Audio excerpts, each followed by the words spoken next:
Hi, it's Madeleine from Earth Candy. I'm going to be doing a tutorial today making cold processed soap.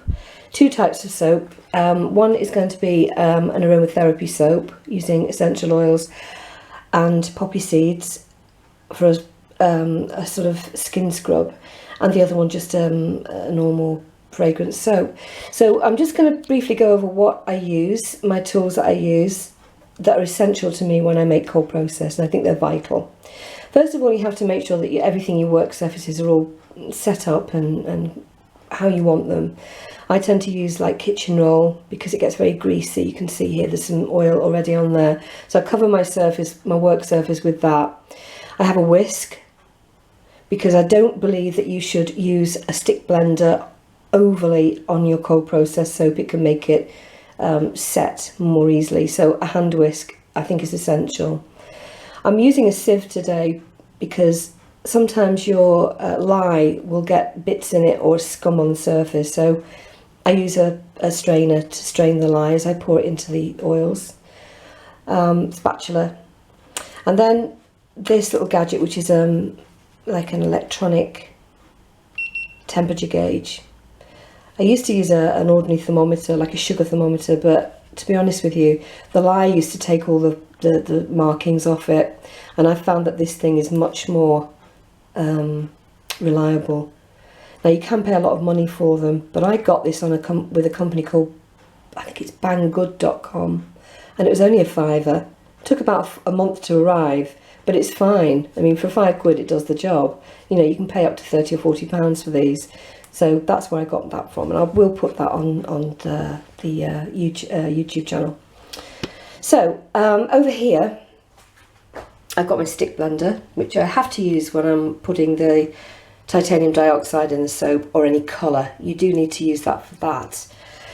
And I'm going to colour the aromatherapy soap with mica.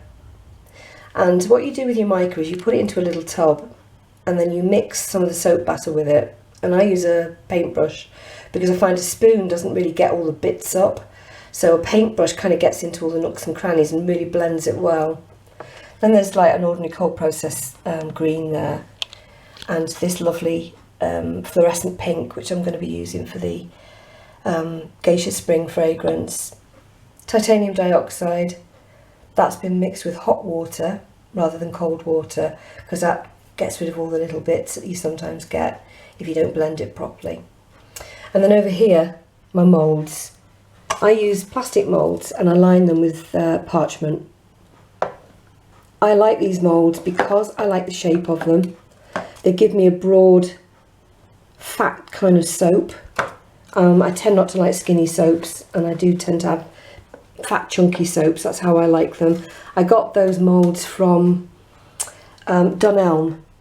I think they're about £2.50 each, which is, you know, they're very versatile. You have to line them for cold process, but you don't have to line them for melt and pour. So a word about poppy seeds. There's black poppy seed, and then there's white poppy seed, and then there's black onion seeds. Don't get mixed up with the onion seeds. Don't use them for obvious reasons. Everything will smell of onions. Black poppy seeds are most sort of popular ones that you see in most soaps. They're black and they stand out, but you can get the white ones if you don't want to have so much of a in-your-face look to it. The best place to buy poppy seeds is the Asian stores because you can get great big bags for next to nothing. I've just happened to have bought them in smaller amounts because you only use a little bit. So that's a little sort of quick note on your poppy seed. So I'm going to pour the lye through the strainer, and both of these temperatures of the oils and the lye should be 100 degrees Fahrenheit. That's what I soap up. Using the whisk. Don't use your stick blender at this point. And you'll see it goes kind of pale and opaque. If you use your stick blender, what will happen is it will set too quickly. So there we have the blue, there we have the green, which has poppy seeds in it, and then there's the white. So that's done now, poured it all in, And I'm just going to twiddle around the top of it. Now the great thing about essential oils mostly is that they don't set straight away. They're not like fragrance oils. They give you plenty of time to you know, do swirls and stuff like that. It's only just starting to thicken up now. It's a little bit runny there. But what I'm going to do is kind of put little dimps on the top of it with the spoon. And you can see even as we're talking it's starting to thicken up. So the poppy seeds are in the green, not in the whole thing. I think it's too much when you put loads of poppy seeds in a soap. Exfoliation with just a few is fine. The blue didn't have it in either, or the white, just the green. And tap your soap, you know, give it a knock like that to get the air bubbles out. It looks just nice with a smooth top, but sometimes you just want a bit of variety with your designs. Still a little bit. We'll come back to that. So now it's kind of reached the stage where you can dimp it around and roughen it up a bit. And that's what I wanted to do. That's all you do to it. Just a quick word about lye. Always wear gloves when you work with lye. Now I didn't put my gloves on when I made the peppermint. I was halfway through it and I realised I had lye all over my fingers. I washed it off straight away and I've had no adverse effects. There's a lot of fear associated with lye. Obviously, you know, you don't want it on your skin. You don't want it splashed on your eyes. You must wear goggles always and gloves always as well. But if you do have it splashed on your skin, as long as you take it off straight away, you might find it might burn a little bit, it might tingle and feel a little bit tingly and hot. But on the whole, you know, it's not like acid, not unless you leave it all over your skin and are silly with it and spill it all over yourself. You know, you see people togged up with kind of like welder's gear on to deal with lye. I think you do when you first start soaping. I think that's what you do. But on the whole, it's not that scary. Treat it with respect. But if you do spill any on yourself or you get any of the batter on yourself, don't panic. Just wash it off. You'll be fine.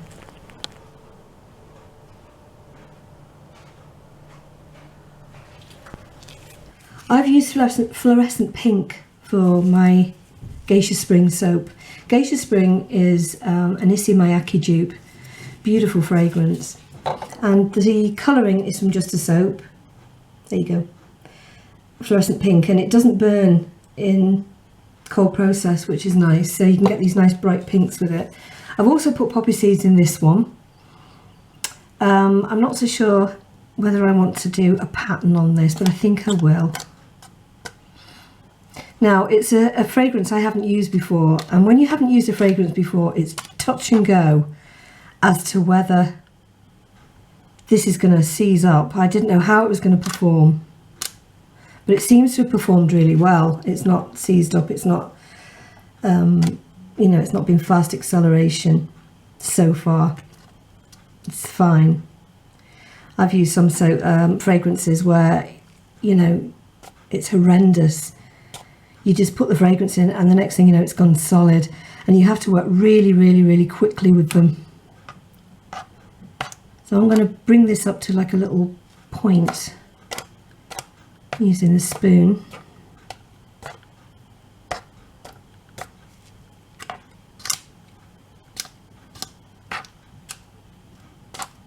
What I love about soap is you can do all kinds of things with it that you do with cakes, you know, like icing and different shapes and patterns. You can pipe it, you know, you can spread it, as long as you've got the right fragrance. So I've brought that up to a little peak in the middle there. It's still a little bit soft. I'll just keep on doing that.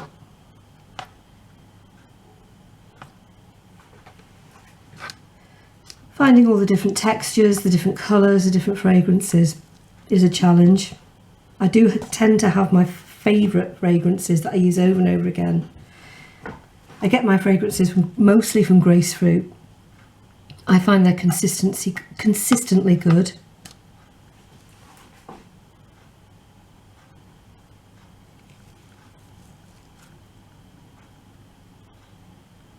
going to put some glitter on this one because it's a bit of a girly soap as well, with it being pink and being a feminine fragrance. But keep playing with it, you know, you can play with it. If you get fed up with the design and you think, oh, I'll start again, just give it a tap. And you can start again. It's a little bit runny. So this fragrance now I know that I can play with. If I need to swirl or pipe, it's not going to seize up on me. The amount I used for a 30-ounce amount of batter, which is what each of these are, was about an ounce. Any more than that and it's going to start to misbehave. Even the fragrances you know behave can misbehave if you put too much fragrance in. So here we go, this is the effect I want now. This nice deep gouges out of the soap. And it's really starting to go with that now.